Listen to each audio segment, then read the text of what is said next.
Our moderator for this panel is going to be Robert Hacker from Fortune magazine. Robert Hackett, excuse me.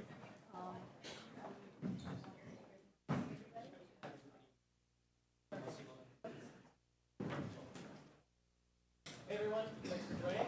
I'm Robert Hackett, I'm a reporter at Fortune. I cover cybersecurity there. Our panel today is on Yahoo and breaches, and I'm sure we'll touch on a bunch of other subjects as well. I'll reserve some time at the end for questions, so if you've got anything you're thinking about, mull them over in the meantime. But right now, I'd love to have my panelists introduce themselves. We can go right down the line. We'll start with you. I'm John Shigarian. I'm the chairman and co-founder of Electronic Recyclers International, known as Eri Direct. We're the world's largest electronic recycling and hardware destruction firm, and we're located in New York and California, and we cover every zip code in the United States and have 8 facilities across the United States. Hi, my name is Shira Rubinoff. I'm president of a company called Secure My Social. We're technology-assisted self-monitoring for employers to give employees to self-monitor across social media based on compliance and regulations of the organization with real-time warnings and auto-delete capabilities. And I also recently became a partner in a new started incubator in New York City called Bridge 17 Partners, and we will be launching in September. I'm the founder and tolerated CEO at a company called FishMe. We're in the business of helping organizations defend against phishing attacks, arguably the #1 attack vector behind every major breach you hear about these days. We focus on the human element of security, from making it more resilient to also turning humans into sensors of such attacks, informants, and leveraging gray matter and real intelligence more than artificial intelligence to actually fight the threat. Okay, thanks everybody. So first I want to ask if anybody here knows whether their account credentials were compromised in the Yahoo breach. We got one hand in the back, just one, 2. Okay, have your account credentials been compromised in any breach that you know of? You can check, there's a database called Have I Been Owned, which is pretty useful. I know mine were compromised in the Tumblr breach, so I'm sure some of yours were as well. But anyway, I'd like to ask all of you, what lessons did you learn from the Yahoo breach? It was a long ordeal, an extended, drawn-out thing as they were being bought by Verizon. What did you learn from that? We can start with you, Rohit. Sure. I think in the last few years, there have been a few breaches which have elevated cybersecurity from a geek, torn jeans guy issue to a board-level issue. Yahoo is one of those cases when you see real enterprise value eroded because of a breach. Everyone pays attention. I think what we've also learned via Yahoo and a lot of the recent breaches is that we really suck at root cause analysis in cybersecurity. I was reading all the news stories about WannaCry, and everyone's talking about the SMB vulnerability. My question is, how did the bad guys get in? The spread was via SMB once they broke into your organization. How did they get in? And people aren't really doing the root cause analysis enough. So unfortunately, those are lessons we're learning the hard way in cybersecurity. Yahoo was a similar situation. I think breach preparedness was clearly suboptimal there, and focus on the human element was lacking or marginally existent, if that. I think one of the other things you can learn is not to reuse passwords. I think people reuse their passwords across multiple sites to gain entree into numerous platforms which they use, whether being banks, sites, and the like. And they're using challenge questions as dual factor authentication, which is a real problem since most of the challenge questions, they'll be mother's maiden name, or your favorite color, or your first dog. You can't reset a password and change that. Your mother's maiden name will stay the maiden name, and that's pretty much used everywhere. So utilizing that as a dual factor is a very weak term for a security. And when Yahoo came out and it said, change your passwords, because if you use them across multiple sites, because we've been hacked, people had major problems because they utilized it in banks, they utilized it anywhere they're really doing things. So they really had to beef up on that. Yahoo, like many other large corporations, both publicly traded and privately held, when I first spoke to Yahoo executives now 9 or 10 years ago and said, you need our services to recycle your old hardware responsibly, they looked at me like I was an alien from a different planet. But after engaging in that kind of public flogging and breach that they went under, typically companies like Yahoo will then call us back and said, we want to reconsider our discussions and relook at everything we're doing, because breaches, as one of my colleagues just said here, the root cause analysis is not only not being done, it's being, when it's not known, it's just being attributed to phishing or software, or of course the evil empires of China, North Korea, or Russia. The truth is, the evil that's being done sometimes is just being done in a non-nefarious way from within. The misappropriation of the hard assets of a government entity or a company like Yahoo can cause as much harm as a software breach. And the world is, of course, focused on all these wonderful unicorn companies such as Palantir, CyberArk, and all these other companies that are doing this great software work. But if the hardware is being misappropriated, they're leaving themselves as open to if they have never spent a dime on any software whatsoever. So what advice would you have for a company like Yahoo in order to improve their defenses, to improve their security, to make sure another kind of breach like this doesn't happen? Well, I think, in prior panels, there was some very smart people who talked about defense in depth, and it's a very, it's often used very cheaply, but hard to implement. So that's something that should be thought about. Examining the threat landscape as it applies to your organization, looking at the various potential attack vectors that can come to fruition, and having a defense in depth strategy that says we're not relying on any single silver bullet here.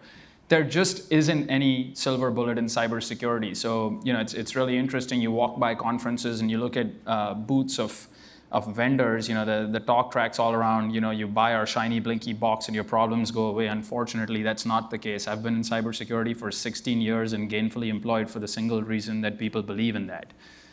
So that's not the case. I've been an incident responder in my career. I worked at a little company called Mandiant. I was employee number 4 there. We were cut large checks for massive breaches. That continues happening.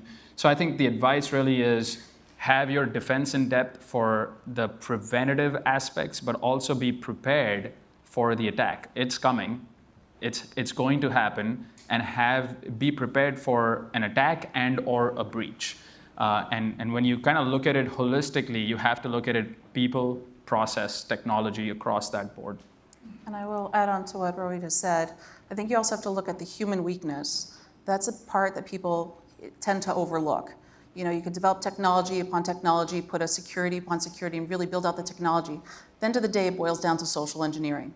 Somebody's trying to trick somebody to do something, to give up something so you could hack and get whatever you want to get. At the end of the day, you've got to make sure that your employees are protected, your customers are protected, the people that are sitting behind the machinery, the human factors of information security. The people are the important piece. I was in Luxembourg last week speaking at a large information destruction conference with leaders from all across Europe. And what's coming in Europe is called the GDPR, the General Data Protection Regulations. And the penalties for going against that and not adhering to that, which is going to be rolled out next year, are massive. And one of the key items of the new GDPR in Europe, which I believe will splash back and affect us here in America, and something similar will be rolled out here pretty soon thereafter, is going to be at companies and at all types of organizational entities that have any touch to data. There's going to be now the requirement of a data protection officer for the first time ever. Someone who in that organization is going to be held accountable for all the data, whether it's software-based or hardware-based. There's going to be a data protection officer. And I believe the professionalization of the protection of government or corporations' data is the beginning of some of the lessons that we've figured out after the Yahoo breach. Could I jump in one more thing? Sure, I think go for that we it. also have to think about people's personal computers. that not just the stuff that they're doing in the office or utilizing their work machines, but also their home machines. How are they being protected if they're VPNing in, if they're utilizing it for work situations? I think they have to look at the whole scope of it, as Rohit was saying, and also John was saying that it's important to look at the whole scope and the magnitude of where people are coming from and what they're doing. Right. And that kind of plays into what Secure My Social does, right? Well, correct. You know, at the end of the day, well, we were talking about data, right? So data loss happens in many different areas, giving over information. Sometimes people aren't necessarily thinking that they're doing it. So Secure My Social, what we do is it's called data loss protection for social media. Somebody puts out a tweet, a Facebook post, things like that, that not necessarily from work, could be from anywhere, and not necessarily thinking of what they're doing, but it gets out there. We give them the real-time warnings to stop them what they're doing and letting them know this at this moment can actually lead to problems at your workspace. So letting people know and educating, not just educating, but teaching stuff that Rohit does also as well in terms of the whole phishing. You got to educate your employees, educate the people what they need to do, what they shouldn't be doing, how to stop the breaches before they happen, even from the inside by accident. So hypothetically, if I were the president of the United States and I wake up at 6 a.m. Sometimes and I decide to tweet some stuff, how would your software work in that case? Well, that's a very loaded question because his whole view, let's put it, is any type of publicity is good publicity. So he doesn't want to stop anything, right? That's a lot bigger part of the platform.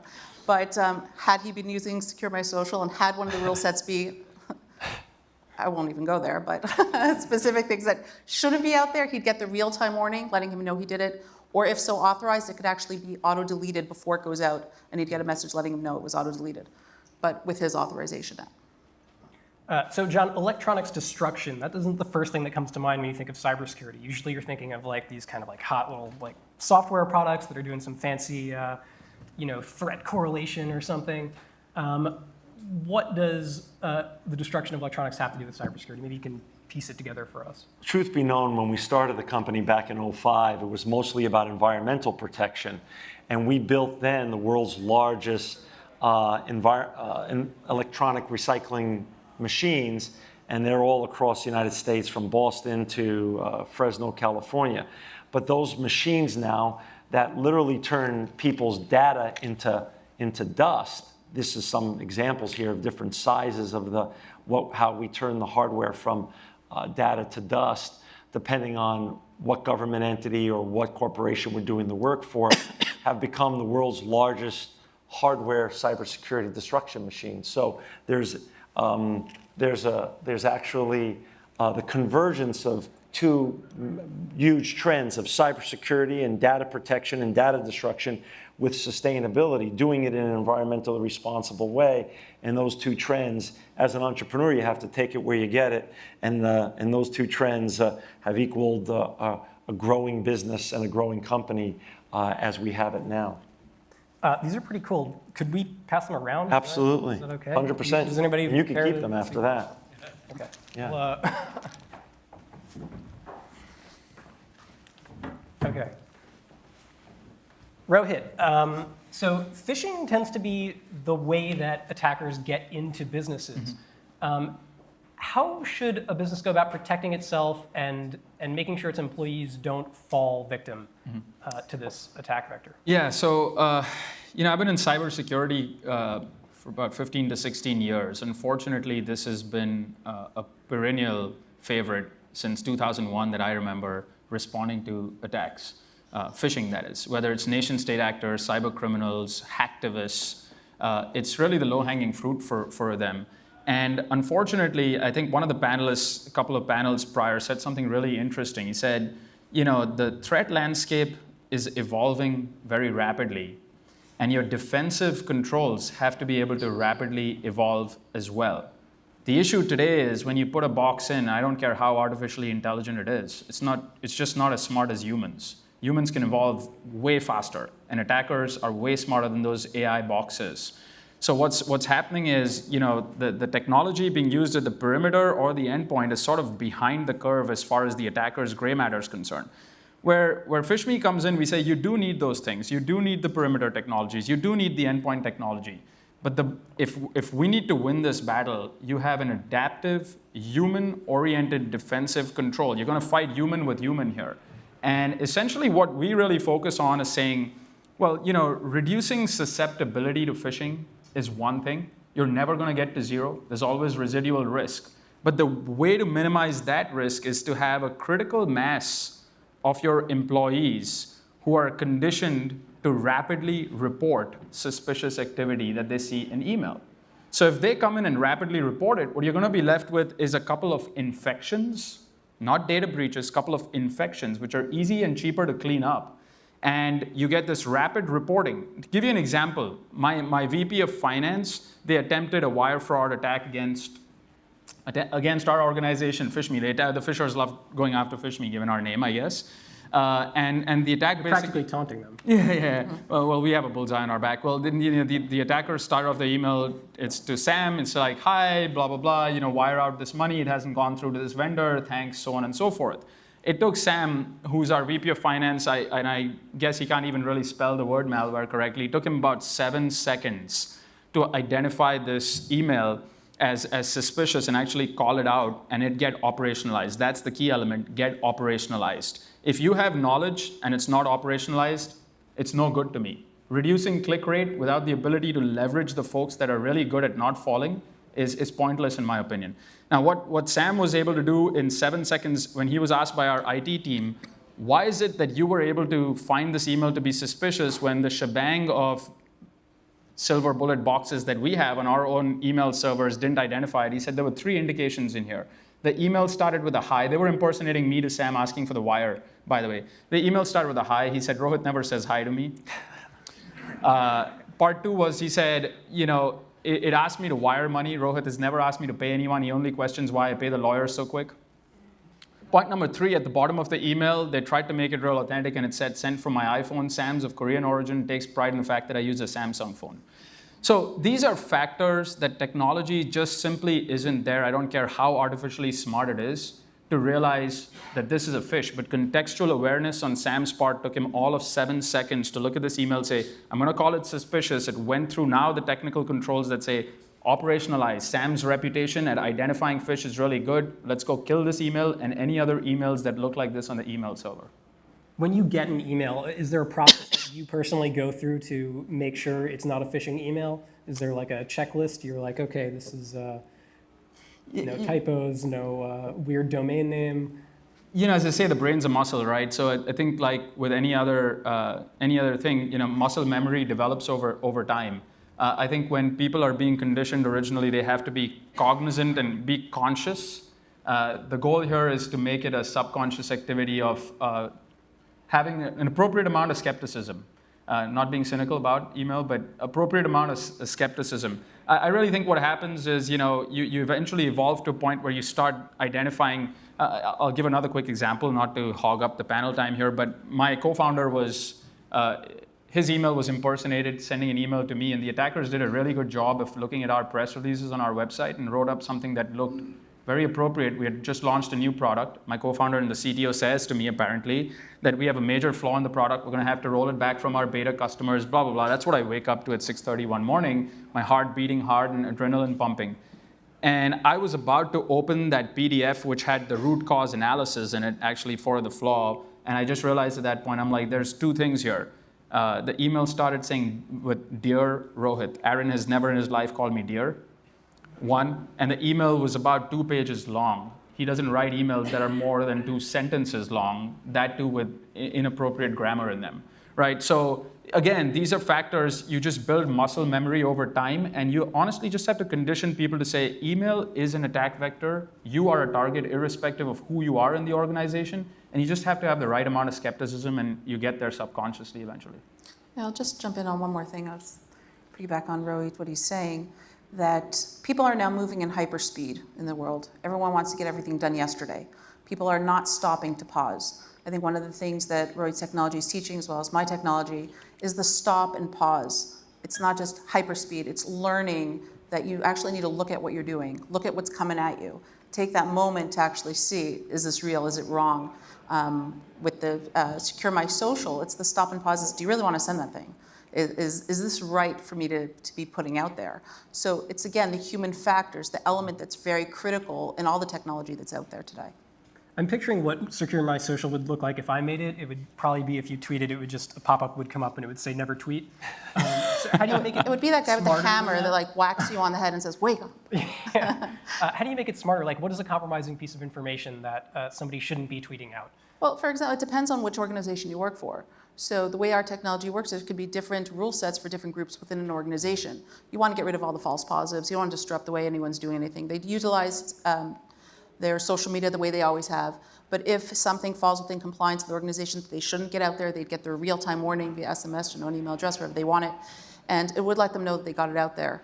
And if they work for, pretty much in the banks, you sign away your life if you're higher enough up. So you could have auto-delete capabilities that will get rid of it, but let you know that you actually put it out there and warn you not to do it again and give you a link to reinstate if you want. Because again, there's the whole privacy aspect of it.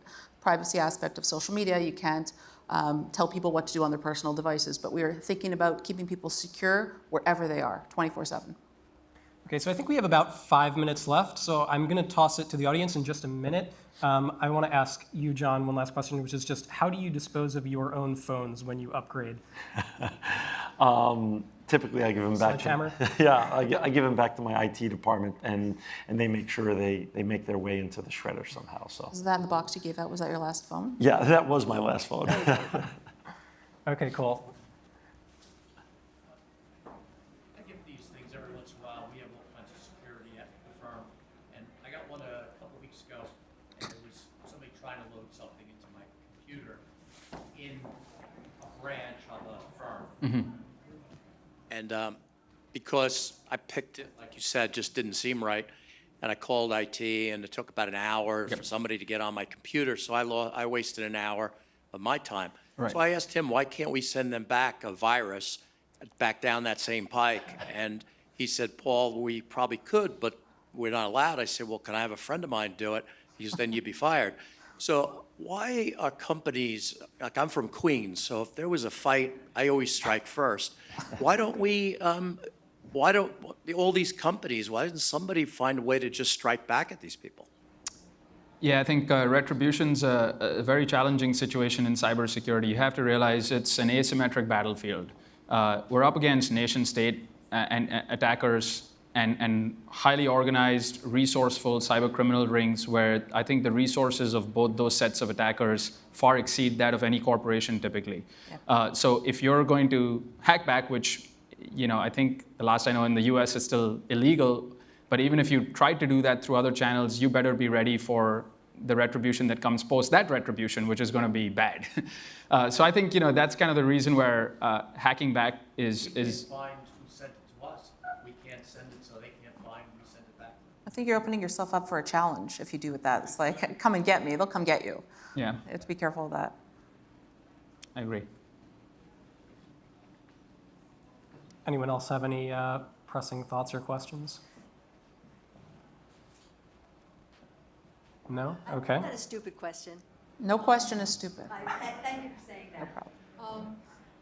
Earlier, we were told that when patches come out, you should update your computer and put the patches in.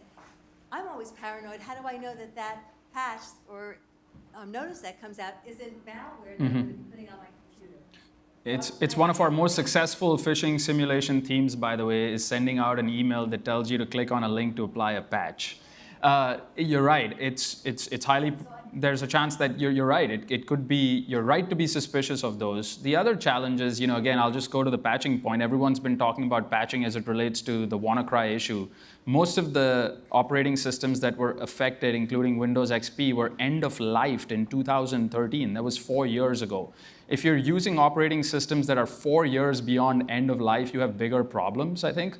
I think the other issue is in some situations it's hard because in the case of hospitals and others, they have purpose-built diagnostic systems that are offered by vendors that are running on XP. You have baggage claim systems at the airport that are running XP. You notice it every now and then. And applying patches to them will void the warranties on those purpose-built systems. So it's a real catch-22 for these IT security organizations to say, do I void the warranty by taking self-control, or do I wait for the vendor to apply the patch or create a patch and apply it, which sometimes never happens, as we found out.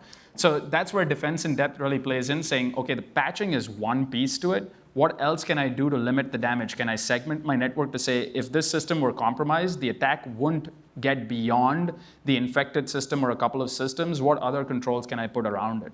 I will also add that if you get a patch and a link, it's better not to click on the link. Go to the home page of where the patch came from and go right there and get it from the source. Clicking on links is not a good idea. There were also a lot of pirated copies in countries that don't file copyright laws, Correct. like China or something. So with no security updates, they were pirated copies that added to the. Yeah, the point being made here, just for everyone's benefit, is there's also software piracy that leads to the proliferation of this issue, because obviously you're not getting the patches. I think Microsoft specifically has done a better job now of trying to inventory and identify pirated software. But at the end of the day, you could still sort of stay below the radar if you were really motivated to, and it's a risk. So I guess we'll just go once down the line with each of you, and if there's a point that we missed or didn't touch on that you want to make sure you kind of close off as a closing thought, we can do that. I think cybersecurity has to be approached as a holistic opportunity and problem, depending on which side you're sitting on, both from a software and a hardware perspective, and we're happy to take care of the hardware side. And I'll echo what I've said before, the human factors of information security and cybersecurity is a very big play and needs to be taken very seriously in the whole InfoSec space. Yeah, I guess you guys, it's hard going last on this, but I'll just say, one of the things I've learned is that cybersecurity has evolved from what used to be this cute niche issue to it's a real problem. And it should be addressed that way. There's times where I still tell people what we do, and there's an initial chuckle. Oh, you simulate attacks to do this, huh? It's like, no, this is serious business, guys. Do you laugh when informants for the FBI are put through conditioning? No. They're put through simulated attacks in Quantico. Their hands and feet are tied at 3 a.m. and they're slapped and woken up with that. There's nothing funny about that. And that's what we do in cybersecurity is we have to condition people. There's nothing cute about it. We have to rely on highly technical, ethical talent here to get us there and not sensationalize the issue. So that's all I'll say. Yeah, and follow those rules so you aren't the next Yahoo. All right, thanks everybody. Thanks for joining.